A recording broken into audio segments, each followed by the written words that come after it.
Inovasi pembelajaran agama Katolik dengan model pembelajaran kontekstual di kelas 9 SMP Negeri 1 Sorkam tahun 2022-2023 oleh Syairo Krismawati Limbong, SAG.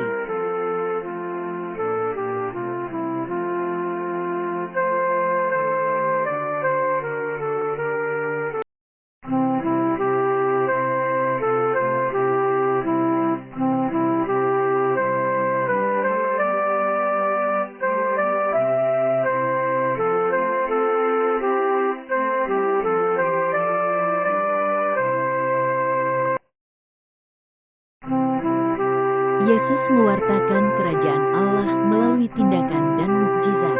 Tujuan pembelajaran mampu memahami karya Yesus mewartakan kerajaan Allah melalui tindakan dan mukjizat sehingga dapat ikut serta menjadi pewarta kabar sukacita bagi keluarga, teman, dan orang di sekitarnya melalui perbuatan nyata sehari-hari, sehingga membawa kegembiraan, kedamaian, dan sukacita bagi banyak orang.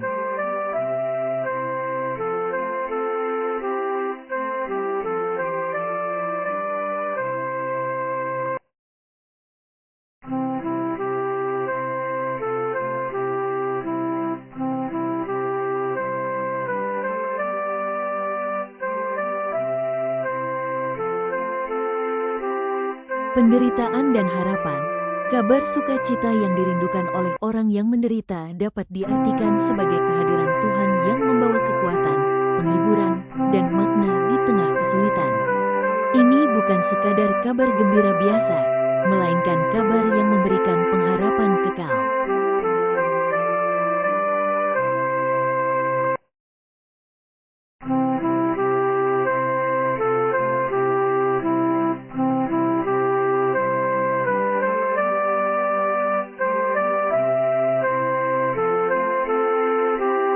Memahami kabar sukacita yang dirindukan oleh orang-orang yang menderita.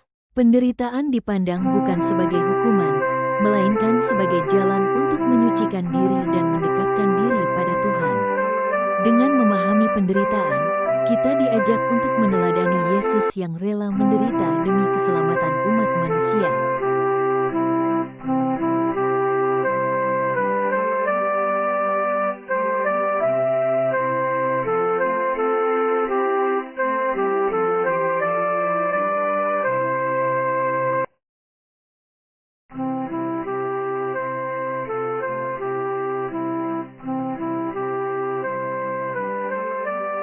Yesus tidak hanya mewartakan kerajaan Allah melalui kata-kata, perumpamaan, melainkan Ia ingin mewujudkan kerajaan Allah melalui tindakan mukjizat-Nya.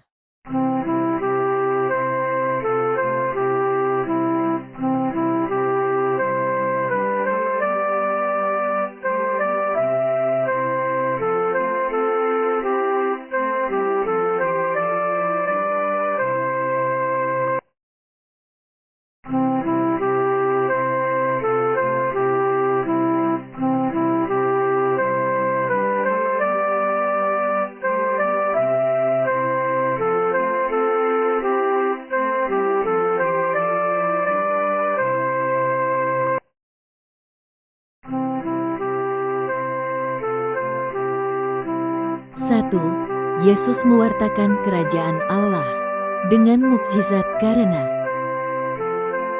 Yesus ingin mewujudkan kerajaan Allah itu melalui tindakannya terlebih melalui mukjizat yang dilakukannya. Kerajaan Allah adalah situasi ketika semua orang dikasihi Allah, tidak tersekat-sekat oleh kurang antara kaya dan miskin. Yesus menunjukkan hal itu dengan bergaul dengan siapa saja, terutama dengan mereka yang miskin dan berdosa, yang selama ini disingkirkan oleh masyarakat. Yesus ingin memperlihatkan secara nyata kehadiran kerajaan Allah dan sekaligus ingin menyampaikan bahwa Dia sendirilah Mesias yang dinantikan itu. Ia sendirilah kabar gembira, Injil, keselamatan rahmat, dan penyembuhan bagi manusia yang sedang susah.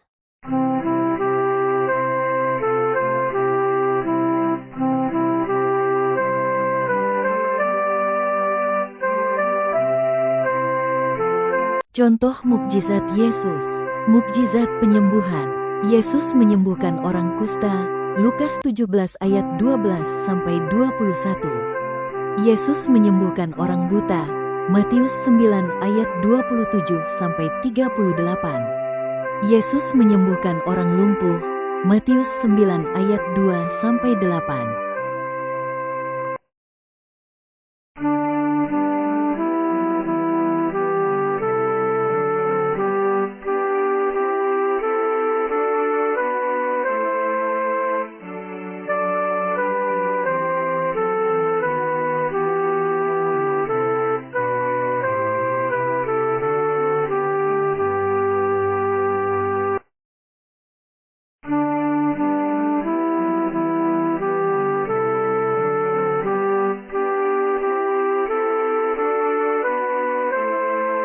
Mukjizat pengusiran setan. Yesus mengusir setan yang merasuki seseorang. Matius 8 ayat 28-32. Mukjizat menaklukkan alam. Yesus meredakan angin ribut. Matius 8 ayat 23-27. Yesus berjalan di atas air. Matius 14 ayat 23-33. Mukjizat membangkitkan.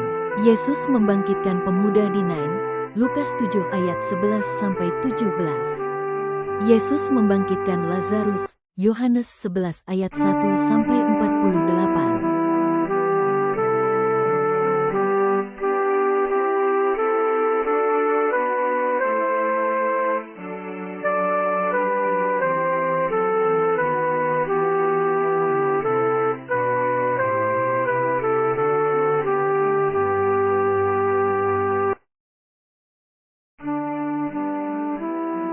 Sebagai murid Yesus, kita harus mampu meneladani yang telah dilakukannya, yaitu turut mewartakan kabar sukacita pada orang lain dengan tindakan kasih kita pada sesama, terlebih sesama yang menderita.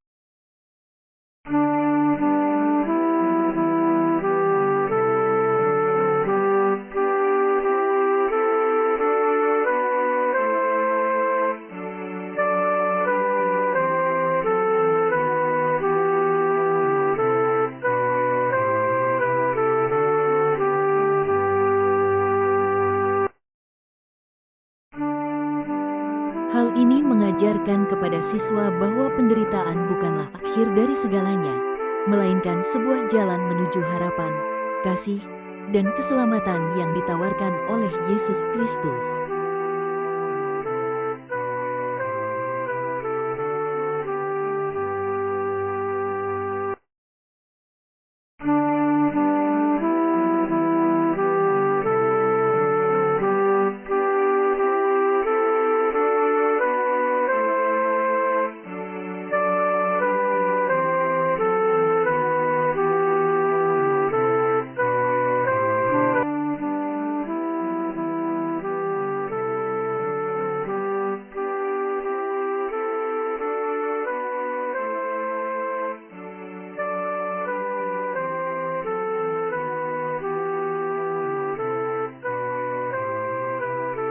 Kabar sukacita yang dirindukan, pengampunan dan kasih Tuhan, bagi mereka yang menderita karena rasa bersalah atau dosa. Kabar sukacita yang paling dirindukan adalah pengampunan Tuhan dan kasih-Nya yang tanpa syarat. Kehadiran Tuhan dalam penderitaan, kabar bahwa Tuhan tidak pernah meninggalkan mereka dalam penderitaan adalah hal yang sangat dirindukan. Hal ini meyakinkan mereka bahwa mereka tidak sendirian. Kehadiran Tuhan bisa dirasakan melalui doa dan dukungan dari komunitas gereja, Komuni Kudus. Keyakinan bahwa Tuhan menderita bersama kita, memberikan kekuatan untuk terus bertahan. Harapan akan kehidupan kekal. Bagi mereka yang menderita penyakit parah atau menghadapi akhir hidup, kabar sukacita terbesar adalah janji akan kehidupan kekal. Mukjizat dan kesembuhan. Kadangkala, kabar sukacita yang dirindukan adalah mukjizat kesembuhan. Meskipun tidak semua penderitaan diakhiri dengan mukjizat, harapan akan keajaiban dari Tuhan tetap menjadi sumber kekuatan.